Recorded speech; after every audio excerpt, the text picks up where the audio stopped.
translated by E.W. West. Part 2, the Dadistan-i Dinik and the Epistles of Manuskihar.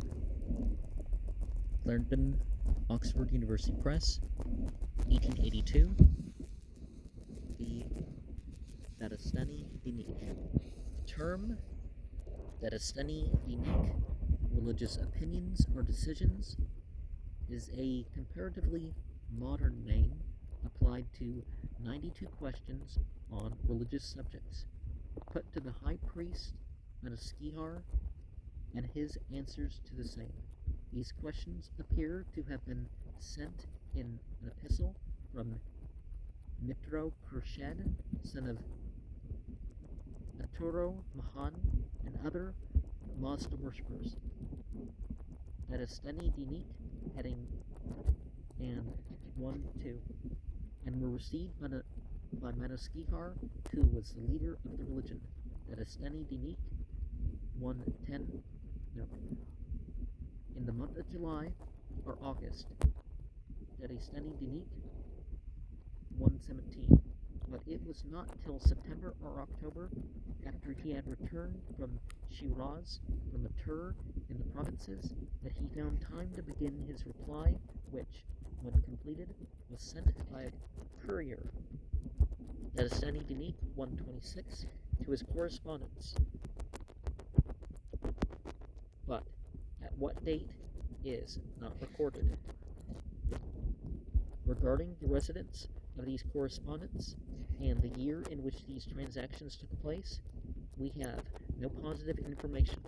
The correspondents seem to have thanked Manuskihar for sending them one of his disciples, Dadistan-i Dinik 1:3 and 4, to act properly as their high priest, and from the mode in which the land of Pars is mentioned in Dadistan-i Dinik 66:28 and 89:1, it seems likely that they were not inhabitants of that province, but this conclusion is hardly confirmed, though not altogether contradicted by the further allusions to Pars in Dadistan-i Dinik 66:3, 15 and 21, 88:1.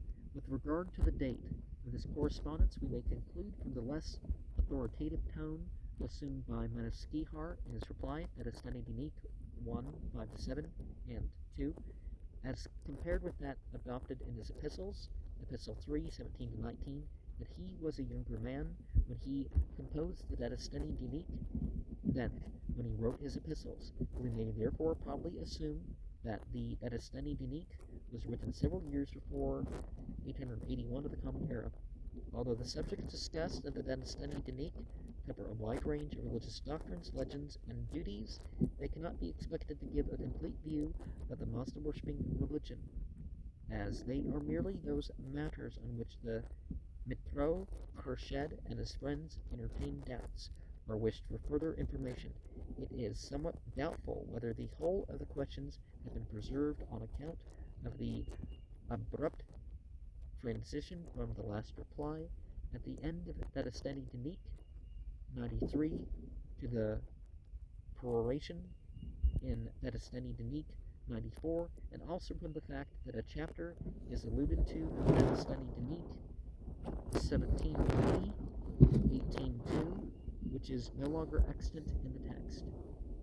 The questions, although very miscellaneous in their character, are arranged to some extent according to the subjects they refer to, which are taken in the following order: the righteous and their characteristics, the temporal distress, the good, why mankind was created, good works and their effects, the account of sin and good works to be rendered, the exposure of corpses and reasons for it, the paths, destinations, and fate of departed souls, with the ceremonies to be performed after death, the contributors to the renovation of the universe, the contest between the good and evil spirits from the creation till the resurrection, works of surrogation, the sacred shirt and thread girdle, apostasy and its prevention, the use of fire at ceremonies, and other details, duties, payment, and position of priests, details regarding ceremonies,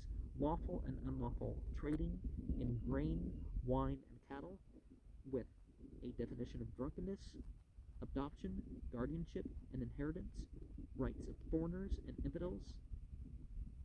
Well, people who don't believe in the path and infidels, that's not quite the right way, but remember this is a Westerner translating this.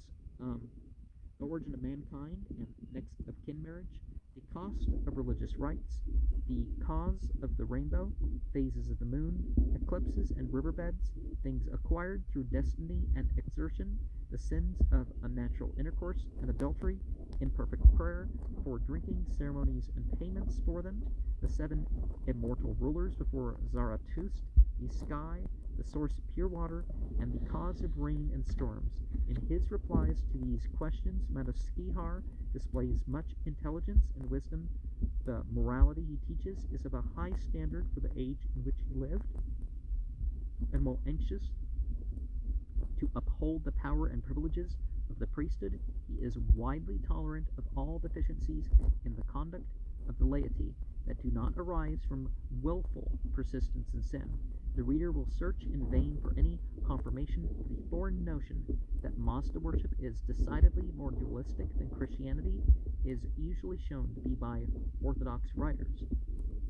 R4. Any allusion to the descent of the good and evil spirits from a personification of boundless time, as asserted by strangers to the faith. Well, Zoroastrianism did exist, but it wasn't this, there were branch offs, just like Mazdakism and stuff like this. But then again, the angel worship and some of the stuff wasn't there early on either. No attempt is made to account for the origin of either spirit, but the temporary character of the power of the evil one and of the punishment in hell is distinctly asserted, although Madaskihar does not mention in his writing any of the lost Nasks, or sacred books of the Mazda worshippers, except the Husparum, Dadistan-i Dinik,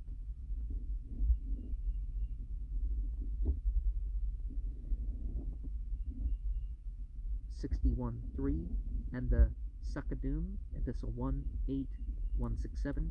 He certainly had access to many Pahlavi books, which are now no longer extant. Hence, he is able to give us more information than we find elsewhere regarding some of the legendary personages mentioned in Dadistan-i Dinik 2:10, 36:4 and 5, 48:33, 93. He hints that the second month of the year, April-May, was called Siddhamaya in the Avesta, Dadistan-i Dinik 31:14, and he mentions 2 places instead of 1, intermediate between heaven and hell, one for the souls of those not quite good enough for heaven, and one for those not quite bad enough for hell. Dadistan-i Dinik 24:6 and 33:2. The present translation of this work is not the first that has been attempted. Shortly before the late Professor Hogg left India, he delivered a lecture on the Parsi religion to a large assemblage of Parsis in Bombay at their request, and at his desire the sum of 900 rupees out of the net proceeds of the entrance tickets sold was offered as a prize for an edition of the Pahlavi text of the Dadistan-i Dinik with the Gujarati translation and glossary. Some years afterwards, this prize was awarded to Mr. Shehre Arja, Boy, and Mr. Tahmaras Dinshauja and Glasaria for their joint Gujarati translation of the work, which still, however, remains unpublished for want of funds, and has therefore been inaccessible to the present translator. And as wasn't there an indication that most of what was extant wasn't chosen for this 5-volume set? And I don't think I have a copy of the yes. I forget which language that's supposed to be, though. But the Pahlavi, yeah, there's more than what we have in these volumes, but it's good to have these. If you know of anything that I don't personally have in my collection for my study and presentation in particular, let me know or set me up